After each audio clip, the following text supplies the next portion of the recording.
Kai Greene knows bodybuilding is a science. Get the science right with Muscle Meds. Welcome and hello everybody out there in muscle development land. This is your boy Kai L. Greene, aka Getting It Done, day by day. It's the countdown to the Arnold Classic, and we are now 3 weeks and 2 days out. All right. I guess you're probably watching at this point a shoulder training session that we did on February 11th, 2009. The gentleman you see in the camera should be Charles, me, and Paul. We started off with barbell front raises for the front delts, and on this particular day and this particular movement, you got to be real careful too, because you can end up using your traps a lot more than necessary. Here you see Charles instructed me to keep my elbows bent, almost like if I were to do a bicep curl. If you ever notice when people do bicep curls, the movement of their what bone is that? It's your humerus bone or your brachium, from parallel to your body, going forward in front of you. In order to make that happen, that isn't a movement on your bicep. That recruits your front delt. If you ever see someone doing that, then 9 times out of 10, and not just using their bicep, but they're using other muscle groups to come in to help support their bicep in order to do, a bicep curl. There are more stricter ways to do a bicep curl if just to train your bicep. But in this case, what we're doing is we're not trying to train our bicep at all. We're trying to train our front delt. So you'll see that is what drives the movement of your brachium, is actually what drives the use of your front delt. For instance, if you were to try to stand there and actually just keep your elbows, to your sides with really strict form, you would be using your bicep. But in this case, because our elbows are not locked to our sides, they're actually going forward in front of us and returning back to our sides, the contraction is on the front delt. So we're being mindful here not to recruit our traps, we're trying to keep it right on our front delt, and that's very important. Okay, next movement would actually end up being, I think, front dumbbell raises. If you notice, you got that little accent on the end of the movement. Charles also instructed me to actually pull my my arm across my body, across the center line. This again is just trying to get me to concentrate and contract my front delt. And still, we're trying to keep our traps and our lower back and everything else out of the movement. So it's more like an isolation exercise for your front delt.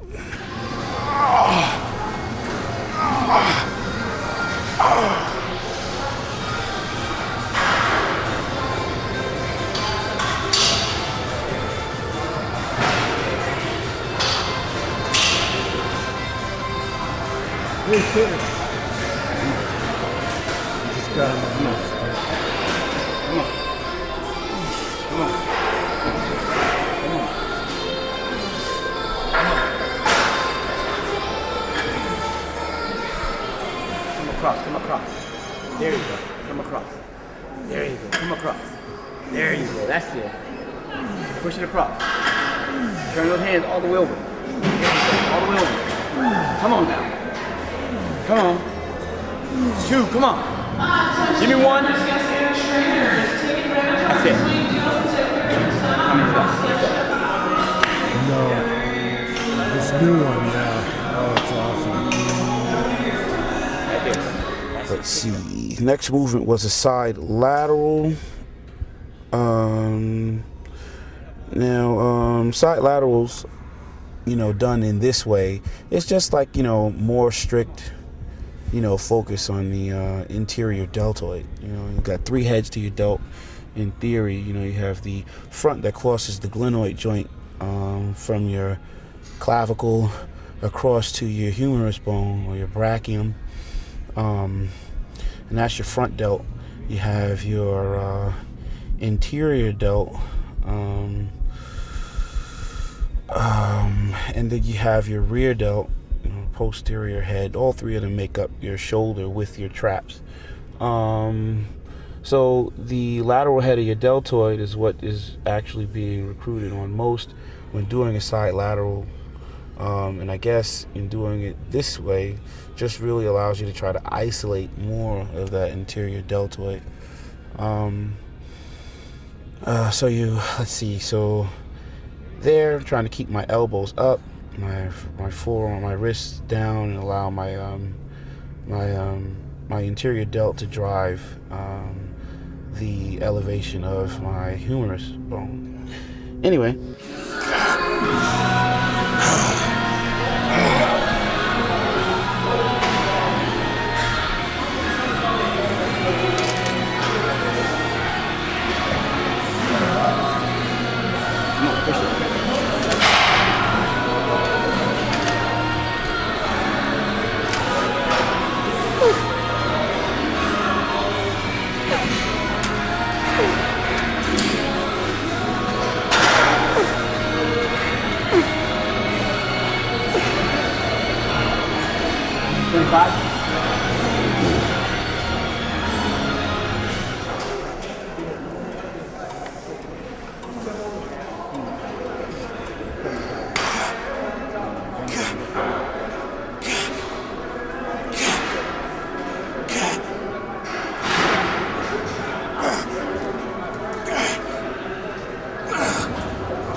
Push it. Square edge.